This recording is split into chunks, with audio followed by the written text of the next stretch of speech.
Field marshal general Asim Munir ایک بار پھر Tehran میں ہیں اور یہ خبر دنیا کو کسی اور نے نہیں دی، خود تہران نے دی ہے۔ کیا ایران محض ایک بلف کھیل رہا ہے یا واقعی ہارڈ لائن کی طرف جا رہا ہے؟ پردے کے پیچھے بہت کچھ پک رہا ہے اور اس کا ڈھکن آج کے اس ویلاگ میں اٹھائیں گے۔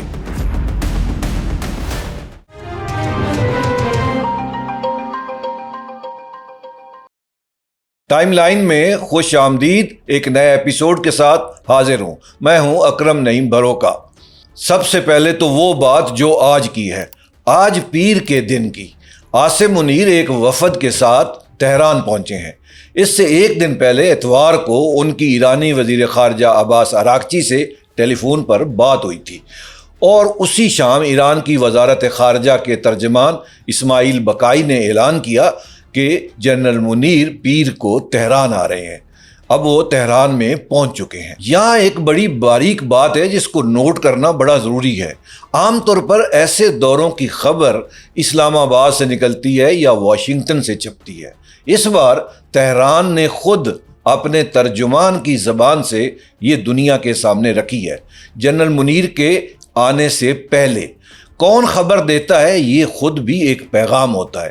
اس نقطے کو ذہن میں رکھ کر آگے چلتے ہیں۔ فیلڈ مارشل کی اس وزٹ کے بارے میں کچھ اینالسٹ یہ کہہ رہے ہیں کہ جنرل منیر کے پاس دینے کو ہے کیا۔ ایک تجزیہ کار، اور یہ صاحب کنگز کالج لندن کے پروفیسر ہیں، وہ یہ کہتے ہیں کہ جنرل منیر کے پاس کوئی لیوریج ہی نہیں ہے، کوئی وزن نہیں ہے کہ وہ کوئی معاہدہ منوا سکیں یا نافذ کروا سکیں۔ اسلام آباد کے تجزیہ کار قمر چیمہ ایک اور زاویے سے بھی یہی بات کہتے ہیں کہ دونوں فریق پاکستان کو ایسا ملک سمجھتے ہیں جس کا اس نتیجے میں کوئی ذاتی مفاد نہیں ہے، کچھ کھونے کا یا کچھ پانے کا نہیں ہے، اور یہی چیز اسے سب کے لیے ایک آف ریمپ پیش کرنے کے قابل بناتی ہے۔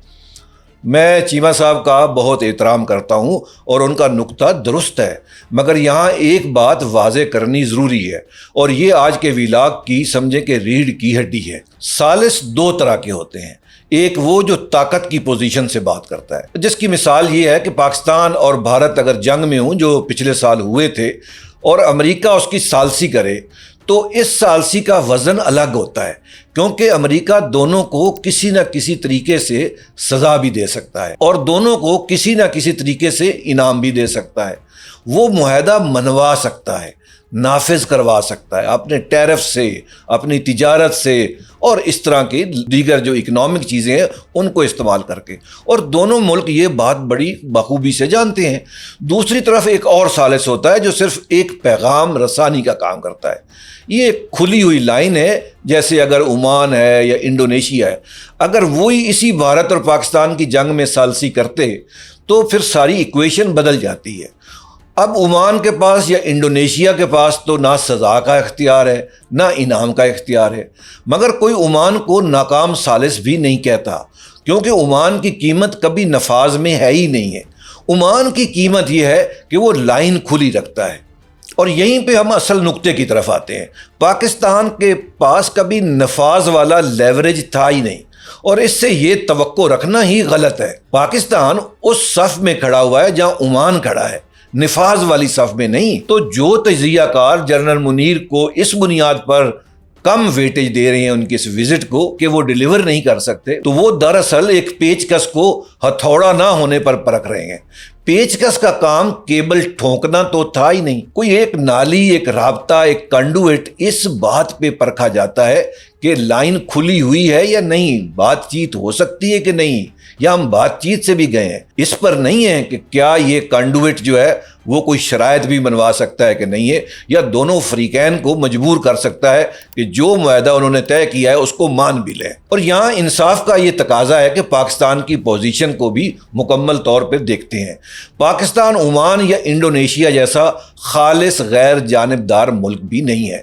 پاکستان کی 900 کلومیٹر کی مشترکہ سرحد ایران کے ساتھ ملتی ہے، اور پاکستان ایک ایٹمی طاقت بھی ہے، اور پاکستان کے پاس ایک ایسی فوج ہے جس کی پیشہ ورانہ صلاحیت پر کسی کو کوئی شبہ ہی نہیں ہے۔ پاکستان مکہ معاہدے کا دستخط کنندہ ہے سعودی عرب اور ترکیہ کے ساتھ ایک مشترکہ دفاعی سمجھوتے میں، جس میں ایک پر حملہ تینوں پر حملہ سمجھا جائے گا۔ اور پھر پاکستان کے پاس ایک ملٹری ٹو ملٹری چینل ہے جو سیدھا ایرانی سیکیورٹی ڈھانچے میں چلا جاتا ہے۔ یہ نفاذ والا لیوریج تو بالکل نہیں ہے، مگر یہ صفر بھی نہیں ہے۔ اس وقت پاکستان دنیا کا واحد ملک ہے جو ایران کے پاسداران انقلاب سے ڈائریکٹ ملٹری ٹو ملٹری رابطے میں ہے۔ کوئی اور ملک IRGC سے ڈائریکٹ رابطے میں نہیں ہے سوائے پاکستان کے، اور یہ رابطہ پاکستان کا IRGC سے اب بھی شروع نہیں ہوا، برسوں سے چل رہا ہے۔ دونوں کی آپس میں ملٹری لیول پر ملاقاتیں، ایکسرسائزز، اور جب پاکستان ایران کی ٹینشن بھی ہوئی تھی تو دونوں کے وفود نے تبادلہ بھی کیا تھا ایک دوسرے کے ساتھ اور بات چیت بھی کی تھی۔ تو یہ ہمارا چینل پاکستان کا ایک ایسا چینل ہے جو نایاب ہے۔ پاکستان کے پاس نفاذ کا وزن تو کبھی تھا ہی نہیں، لیکن ایک اعتماد کا وزن تو ہمیشہ سے رہا ہے، ایک قربت کا وزن ضرور ہے، اور ثالثی کے کھیل میں یہ وزن بہت کام آتا ہے۔ اب سوال یہ اٹھتا ہے کہ اگر جنرل عاصم منیر کے پاس نفاذ کا اختیار ہے ہی نہیں تو وہ چوتھی بار تہران کیوں آئے ہیں؟ اپریل میں آئے، مئی میں آئے، جولائی میں وزیر اعظم کے ساتھ آئے، اور اب اگست میں وہ اکیلے اپنے وفد کے ساتھ وہاں پہنچے ہیں۔ ایک بار آنا سفارتکاری ہو سکتا ہے، مگر عین اس دن آنا جب واشنگٹن نئی پابندیوں کی تفصیل کھول رہا ہو، واشنگٹن اکنامک ڈے کا اعلان کر رہا ہو، تو پھر یہ سفارتکاری نہیں ہے، یہ اس سے بہت آگے کی چیز ہے۔ یہ وزٹ ایک تھرمامیٹر ہے، اور جو ہاتھ آج اس تھرمامیٹر کو تھامے ہوئے ہے وہ خود تہران ہے۔ تو پھر تھوڑا سا اس بخار کو بھی ناپ لیتے ہیں جس کے لیے یہ تھرمامیٹر آیا ہے۔ پہلی بخار کی علامت ہے آبنائے ہرمز۔ یہ ایک تنگ سمندری راستہ ہے جہاں سے جنگ سے پہلے دنیا کا تقریباً 20% تیل اور گیس گزرتا تھا۔ یہ سب سے تنگ جگہ جو ہے یہ 21 کلومیٹر چوڑی ہے، اور 3 طرف سے ایرانی سرزمین سے یہ گھری ہوئی ہے آبنا۔ اب اس کا بلاکیڈ ہو گیا ہے جو امریکہ نے کر دیا ہے، تو اس کا مطلب یہ ہوا کہ ایک ناکہ بندی ہے، ایک بحری راستے کو روک دیا گیا ہے۔ امریکہ نے ایرانی بندرگاہوں پر یہ ناکہ بندی لگا رکھی ہے، اور ایران نے جواب میں آبنائے ہرمز پر آمد و رفت روک دی ہے، یہ کہہ کر کہ جب تک واشنگٹن ناکہ بندی نہیں اٹھاتا تیل کے گزرگاہ پر پابندیاں ختم نہیں ہوں گی۔ لیکن بخار کی دوسری جو علامت ہے وہ ہے کہ منجمد اثاثے ابھی تک آزاد نہیں ہوئے اور فوجی دھمکیاں بھی بند نہیں ہوئیں۔ آبنا جو ہے وہ مکمل طور پر نہیں کھلی ہوئی۔ اب اس کا نتیجہ ذرا اعداد کی روشنی میں دیکھتے ہیں۔ جنگ سے پہلے ایران روزانہ تقریباً 20 لاکھ بیرل تیل سمندر کے راستے برآمد کرتا تھا۔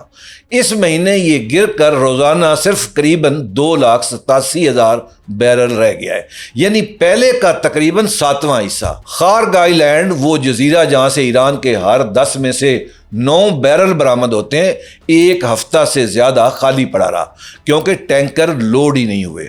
کچھ اندازوں کے مطابق اس ناکہ بندی سے ایران کو یومیہ کروڑوں ڈالر کی برآمدی آمدنی کا نقصان ہو رہا ہے۔ اور یہ صرف تیل کی بات نہیں ہے، اس بخار کا اثر عام ایرانی کے دسترخوان تک بھی پہنچ چکا ہے۔ افراط زر، انفلیشن 70% سے اوپر جا چکی ہے۔ کھانے پینے کی چیزوں کے دام تو کئی زیادہ، بعض اندازوں میں تو 125% تک بڑھ چکے ہیں۔ جن جنوبی صوبوں پر سب سے زیادہ بمباری ہوئی وہاں مہنگائی 100% کے قریب ہے یا اس سے بھی اوپر بتائی جاتی ہے۔ ایران میں عام شہری کے لیے پٹرول کا کوٹا بنا دیا گیا ہے، اور یہ کوٹا 2 بار کاٹا جا چکا ہے۔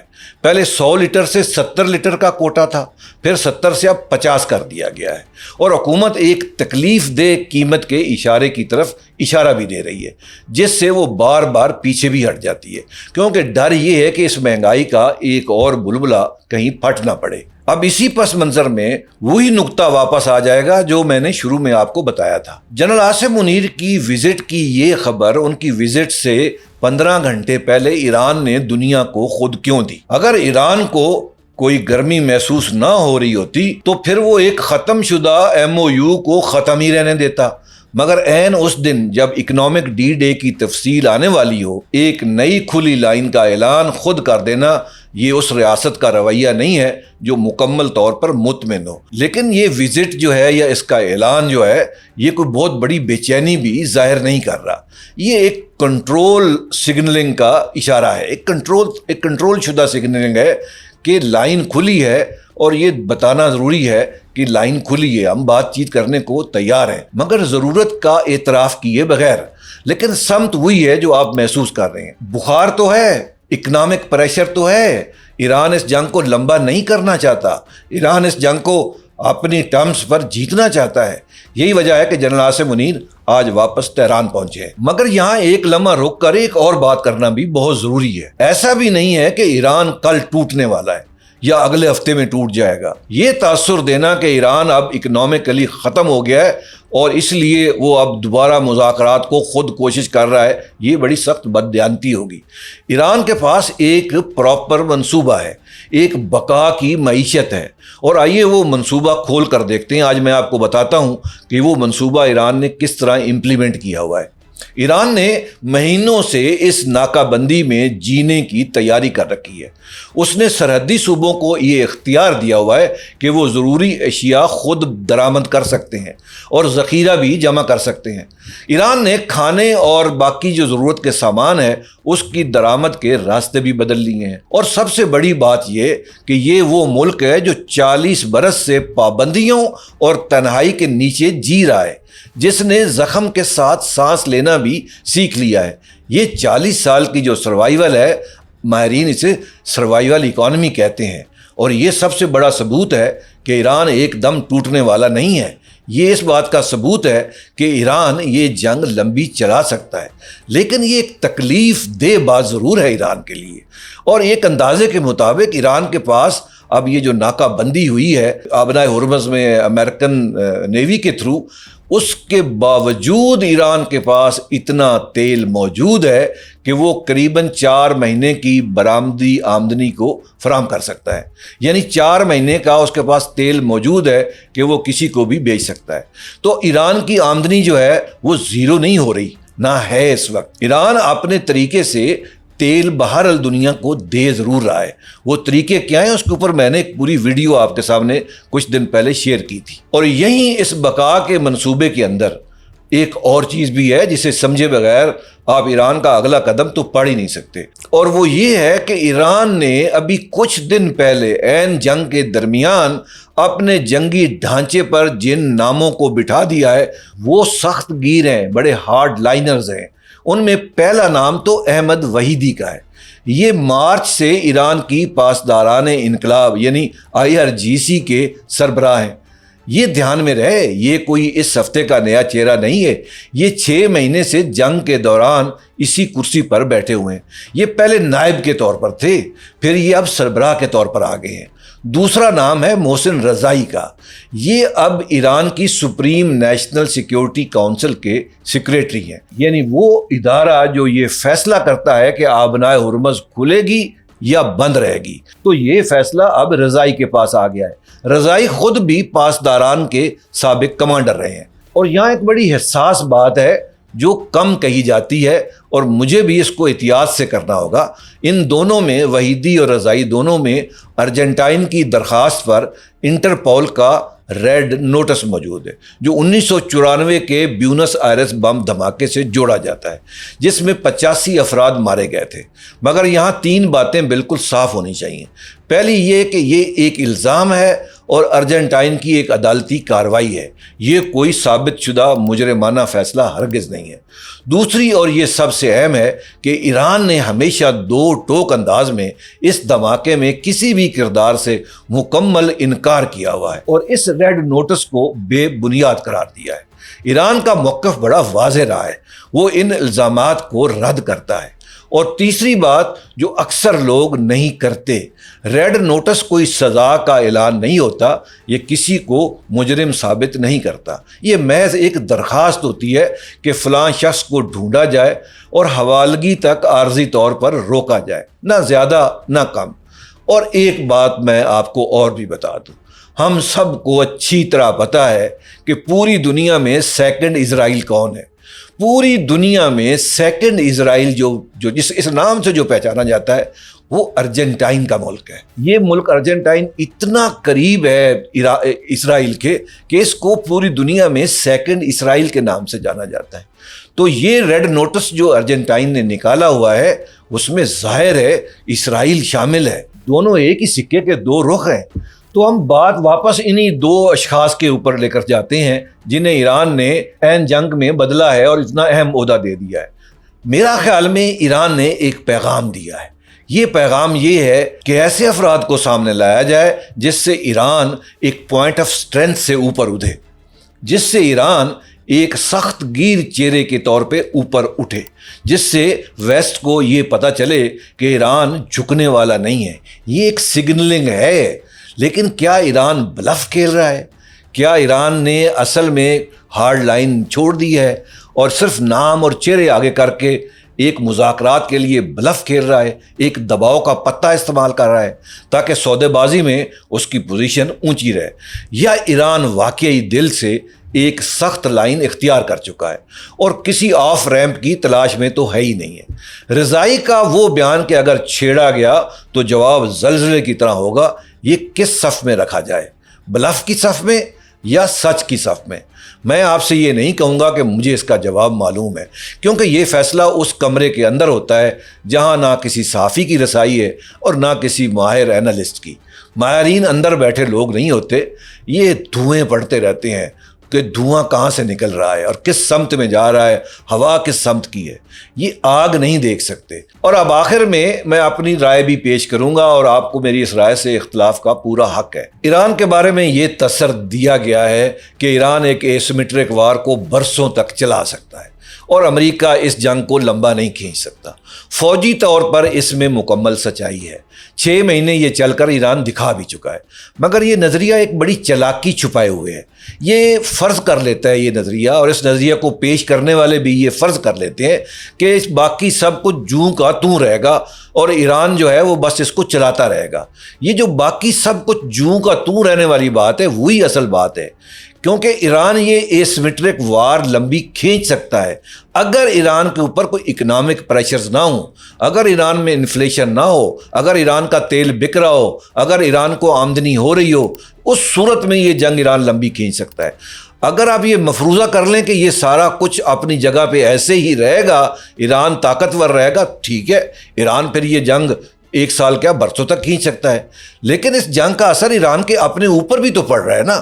تو ایران نے وہ جو ڈرون بنانے ہیں, اس کے جو کمپوننٹ لینے ہیں, اس کے جو پارٹس لینے ہیں, ٹیکنالوجی لینی ہے, وہ تو پیسے سے ہی آئے گی. میزائل اور ڈرون تو کم ہو جائیں گے, اور لیکن جس طریقے سے ایران کے پاس اپنا پیسہ ختم ہو رہا ہے کیونکہ اس کی ایکسپورٹس ہی ختم ہو گئی ہیں, تو اس کا اثر یہ ہوگا کہ نہ صرف ملک کے اندر مہنگائی بڑھے گی, ملک کے اندر راشننگ کرنی پڑے گی. آلریڈی تیل کی راشننگ ہو چکی ہے, تو ایران کے اوپر پریشر تو اندر سے آ رہا ہے. افراط زر بڑھ رہی ہے, پٹرول کا کوٹا کاٹ دیا گیا ہے, خارک آئی لینڈ ابھی خالی پڑا ہوا ہے, اور یہ عوام کی برداشت کی بھی بات ہے کہ وہ کب تک رہتی ہے ایران کی فوجی ایران کے ساتھ. تو اس لیے یہ بات کہنا کہ ایران یہ جنگ جو ہے ایسیمیٹرک وار جس کو لوگ کہتے ہیں کہ یہ برسوں تک کھینچ سکتا ہے, ٹیکنیکلی ملیٹریلی یس, اکنامکلی نہیں, اکنامکلی بالکل نہیں. یہ ایران کو بھی پتہ ہے کہ میرے لیے بھی اس ایسیمیٹرک وار کی بھی ایک حد ہے. ایک دن آئے گا جب میں اس کو نہیں کھینچ سکوں گا. امریکہ جو ہے وہ ایسیمیٹرک وار نہیں افورڈ کر سکتا, اس میں کوئی شک نہیں ہے. وہ اس پہ اپنے امریکہ کے پرابلم ہے, اس پہ ہم نے کئی دفعہ بات بھی کی ہے. میں نے اس پہ میں نے ویڈیو بنایا تھا کہ امریکہ کا اصل مسئلہ پیسوں کا نہیں ہے, جنگی اسلحے ختم ہونے کا نہیں ہے. امریکہ کا اصل مسئلہ تو تابوتوں کا ہے. یہ میں نے اس کے اوپر ایک ولاگ کیا ہوا ہے, آپ میرا وہ ولاگ آج ضرور دیکھیے گا. امریکہ کا مسئلہ تابوتوں کا ہے. اس کا جو ایک تابوت وہاں پہ اترتا ہے اس سے وہاں بڑے سوال کھڑے ہو جاتے ہیں. ایران کتنے تابوت اور بھیجے گا, یہ بڑا اہم ہے, اور اس کا پھر امریکن پالیٹکس پہ بڑا اثر پڑتا ہے. مڈ ٹرمز آ رہے ہیں اور وہ ٹرمپ ہارنے کے قریب ہیں اس وقت, اور پھر اس کے بعد اگلے الیکشن بھی آنے ہیں. گو کہ صدر ٹرمپ ان الیکشنز میں ٹیکنیکلی نہیں لڑ سکتے, ان کے 2 ٹرمز پورے ہو چکے ہیں, لیکن ریپبلکن تو ہیں,